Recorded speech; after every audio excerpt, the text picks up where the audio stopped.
Здравство, МРП вакцина, низок опфат на вакцинирани деца, ризик од епидемија на мали сипаници. Велам добро утро за колешката Кристина Талеска-Големтеова и колегата снимател Александар Мижимаков. Кристина, доколку се гледаме и слушаме, уште едно добро утро од студиото 3, повели со разговорот и со оваа тема следниве 10 минути. Добро утро, Ване, до тебе и до гледачите на утринската програма. Отвараме актуелна тема, но при тоа ќе споменам 23 целзиусови степени измерени во моментот во главниот град, кој што искрено и не се чувствува толку. Имаме некакво ветра кое што го прави дополнително пријатно утрото, па ако често важи она по утрото се познава денот, можам да кажам сигурно дека ово утро не е така. Спомена и ти, имаме актуелна тема која што особено ги засега родителите чии дечиња не се вакцинирани со МРП вакцината и зошто да го сторат тоа.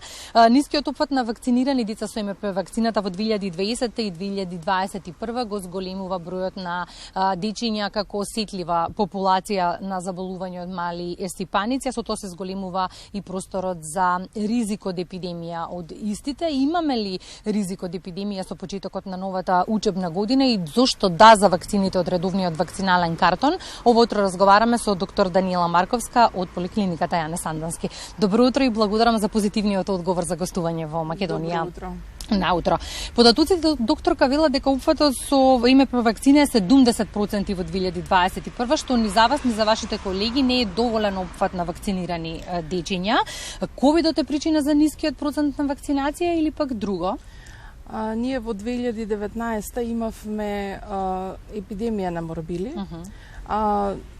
Резултатот беше, резултатот беше појава на случаи на морбили.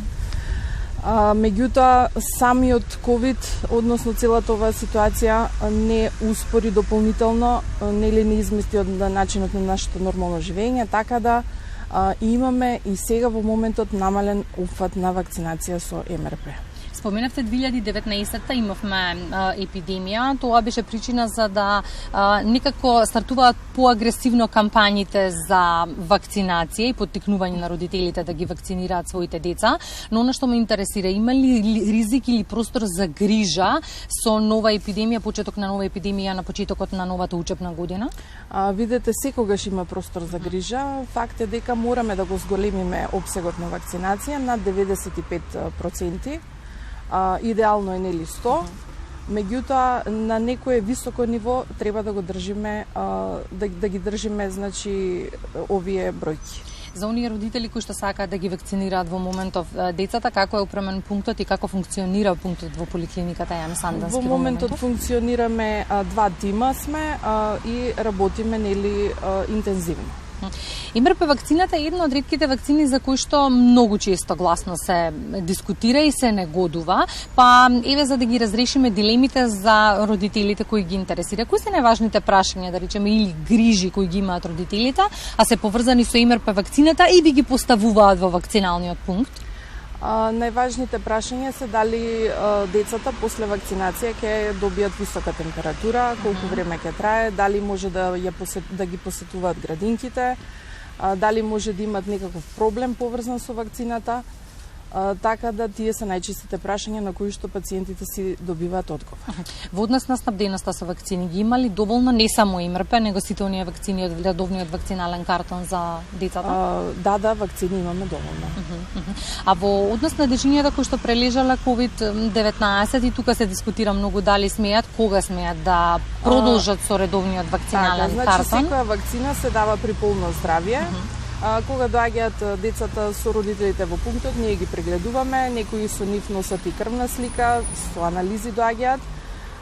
Обично зависи од ковидот и од каква, дали детето било со тешка или со полесна клиничка слика. Така да некој минимум од 1 месец, со пост-ковид се препорачува да дојдат децата и да се ги примат сите вакцини во пунктот.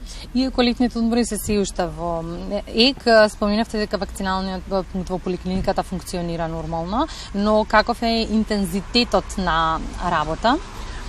Интензитетот на работа околу 25 до 35 дечиња, дневно доаѓаат во пунктот. Во останати денови имаме и по 60 дечиња кои што доаѓаат. Вие знаете дека аеродром е густо населена општина и дека младите се претежно тука, е млада општина. Меѓутоа, факт е дека сега се сите полетни одмори, факт е дека многу беа и ковид позитивни и сите чекаат 1 септември, почеток на учебната година и градинките за да се вакцинираат. Имате ли впечаток дека вакциналните кампањи имаат ефект во однос на подигнувањето на свеста на родителите за неопходноста од редовна вакцинација на децата? Видете, проблемот е друг, значи репродуктивно предизвикани родители кои што подоцна заплувуваат во тие брачни води, подоцна раѓаат бебиња. Факторите на животната средина и тоа што допринесува голем број од децата, значи да се родат со појавата на аутизмот, појавата на аутистичниот спектар на расстройства. Сето тоа си носи од една страна одреден страв, меѓутоа јас ги уверувам дека во однос на вакцинацијата родителите веќе си препозна бенефитот на вакцинацијата, си ги носат децата на вакцинација.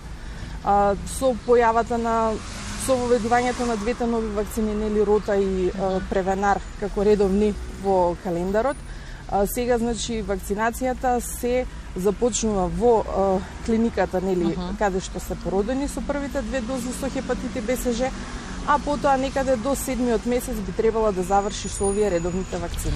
COVID-19 меѓу другото не подсети колку е важна редовната вакцинација за болести кои што сметавме дека се искоренети низ годиниве. Толкому така, дури имаме и сознание од колегите, сите дечиња што се вакцинирани, а се некаде на возраст од 6 до 12 месеци со редовните вакцини, многу полесно ја поминуваат ковидот, односно имаат многу полесна клиничка слика. Зошто да за редовниот вакцинален?